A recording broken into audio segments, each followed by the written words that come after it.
And as we begin to step into this text, in 2 Samuel chapter 12, verse 20, we find King David in a most difficult storm.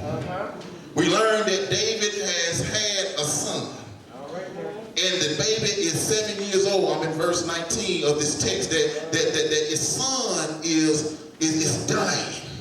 It is imperative and important to note that although David is rich and money is no issue, there are no pediatricians in this biblical age. But the fact is, my brothers and sisters, that the baby is not in trouble because of some birth defect. The baby is not in trouble because of some congenital thing, but the baby is in danger, and the baby is dying because it is directly linked to his father, his daddy, his David's actions. Read 2 Samuel chapter 12, 14 when you get home, my brothers and sisters. I know that we don't like to hear it sometimes. All right now. But if the truth be told, my brothers and sisters, if the truth be told, if we just take a retrospect of our life, if we just sit down for a moment from our busy schedules and we look at some of the things that are happening to us over our life that has brought us the greatest pain, the greatest hurt, the greatest tribulation, the greatest frustration, the greatest disappointment, if we just look back and ponder,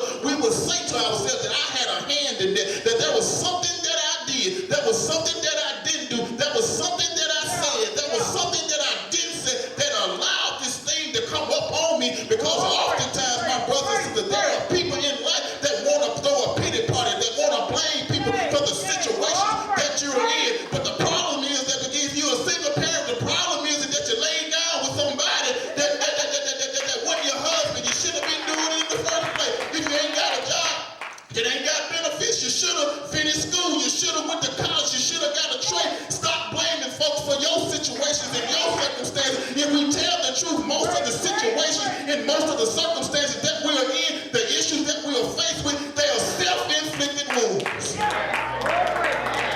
But be that as it may. Be that as it may. That's not always the case. Sometimes life happens. Sometimes things just show up at our doorstep.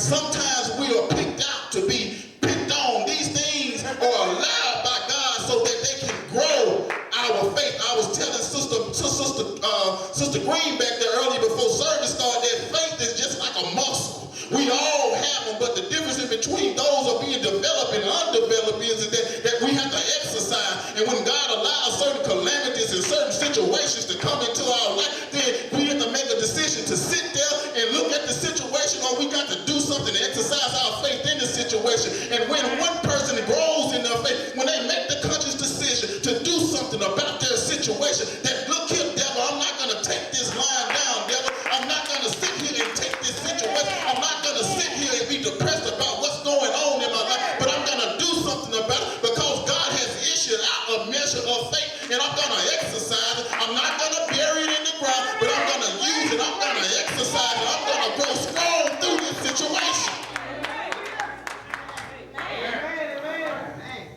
I'm going to grow strong.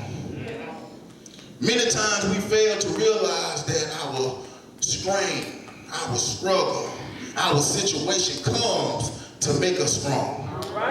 Without struggle, without strain, without situations, there is no strength, my brothers and sisters. But before I move any further, I want to put this disclaimer out there. I want to put this public notice out there that this crisis management plan for the Christian is only for Christians, my brothers and sisters. Let me make it plain. Let me make it plain for you. If you're not a believer, this won't work for you. If you're not in a repentant state, this won't work for you. If Jesus Christ is not the Lord and the Savior of your life, this won't work for you. I know that I'm right about it because the Bible says that if my people, which are called by my name, will humble themselves, pray and seek my face,